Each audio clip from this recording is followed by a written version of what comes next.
plus précisément des prisonniers politiques palestiniens dans les prisons d'Israël. Parce que le 10 avril, c'est la journée des prisonniers politiques palestiniens, comme tous les ans.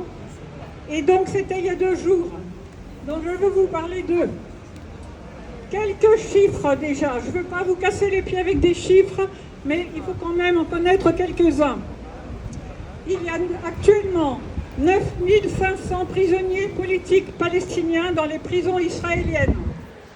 Sans compter ceux qui ont été raflés à Gaza et emprisonnés et dont on ne connaît pas le nombre. Actuellement, il y a 200 enfants qui sont encore en prison. 500 ont été emprisonnés depuis le 7 octobre. Il faut savoir que pour Israël, 12 ans est l'âge à partir duquel un Palestinien peut être incarcéré.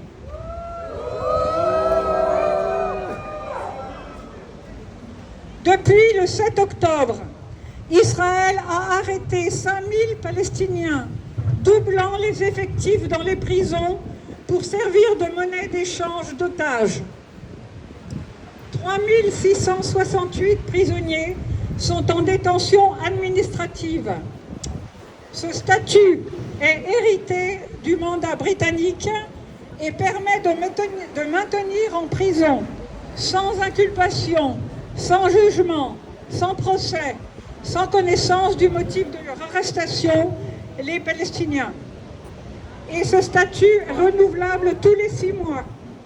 Ainsi, certains prisonniers sont maintenus depuis des années en détention sans savoir ce qui leur est reproché et sans jugement. On était 15 000 à démarche. 600 prisonniers palestiniens sont condamnés à la prison à vie. Selon la loi militaire israélienne, c'est jusqu'à l'âge de 99 ans. Certains sont condamnés à plusieurs peines de prison à vie. Ainsi, Marwan Barghouti est sous le coup de 67 peines de prison à perpétuité.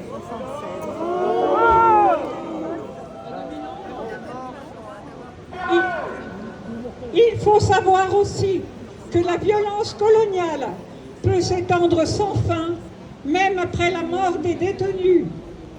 S'ils meurent avant la fin de leur peine, leurs corps ne sont pas rendus à leur famille. Ils sont gardés des années jusqu'à l'extinction de leur peine. Il y a ainsi 27 corps de détenus dans ces cimetières de nombre auxquels les familles n'ont pas accès. Quant aux détenus dans la bande de Gaza, enlevés depuis le 7 octobre, on ne connaît pas leur nombre, ni le nombre de disparus. On sait cependant que 45 journalistes, dont 4 femmes, ont été arrêtés à Gaza et sont en prison. Dans les prisons israéliennes, il y a des centaines de détenus, de malades, de blessés. Il faut savoir que les prisonniers sont maltraités. Ils subissent un harcèlement généralisé. Ils sont mis à l'isolement, y compris les enfants. Ils subissent des représailles violentes. Ils sont battus, insultés, fouillés à nu, y compris les femmes. Ils sont intimidés par des chiens, menacés d'hydrocution, voire de viol. Les passages à tabac sont courants. Ainsi, Marwan Barghouti a été roué de coups par des gardiens à 2 reprises, les 6 et 19 mars derniers. Israël a libéré cette semaine 150 prisonniers de Gaza qui étaient retenus sans inculpation. L'un d'eux a témoigné. « Je suis resté à genoux pendant près de 2 mois, de 5 heures du matin à 10 heures du soir, les yeux bandés et les mains attachées. L'armée a lâché des chiens sur nous pour nous attaquer. Ils nous ont battus et torturés. Le mois dernier, l'autorité des points de passage avait affirmé que 56 détenus palestiniens libérés des prisons israéliennes présentaient des signes de torture infligés durant leur détention.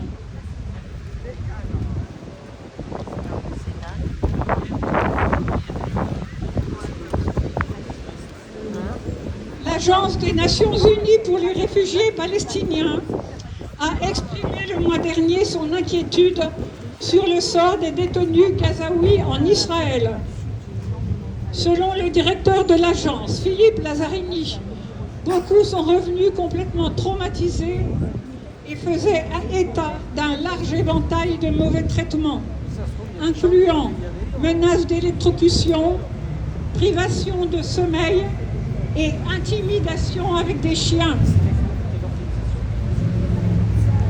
Dans un article d'Haaretz du 4 avril, Haaretz c'est un journal israélien, on a le témoignage d'un médecin affecté à un hôpital de campagne pour les Palestiniens.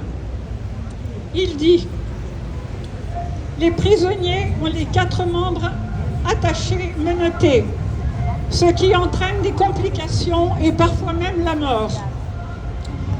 L'Humanité rapporte le cas de 2 prisonniers de Gaza qui ont été amputés des jambes en raison de blessures occasionnées par les menottes, ce qui est malheureusement un événement de routine.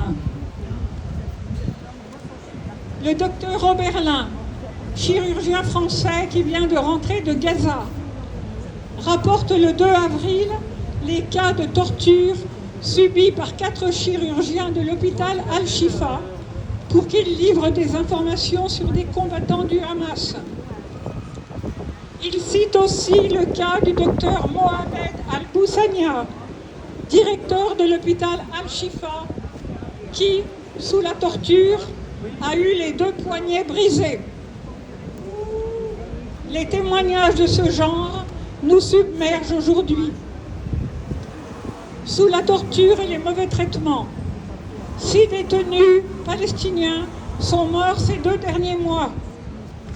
16 sont morts depuis le 7 octobre, sans compter ceux de Gaza. Et depuis 1967, 252 Palestiniens sont morts dans les prisons israéliennes. Il ne se passe pas de passage dans les geôles israéliennes sans torture. C'est la réalité vécue par un Palestinien sur 3 passé dans ces prisons au cours de sa vie. C'est un acharnement délibéré de la part de l'occupant pour briser toute résistance de l'occupé. Mais les Palestiniens forment un peuple qui ne se rend pas. Palestine vivra. Palestine vivra, Palestine vaincra, Palestine vivra, Palestine vaincra, Palestine vivra, Palestine vaincra, Palestine vivra, Palestine vaincra.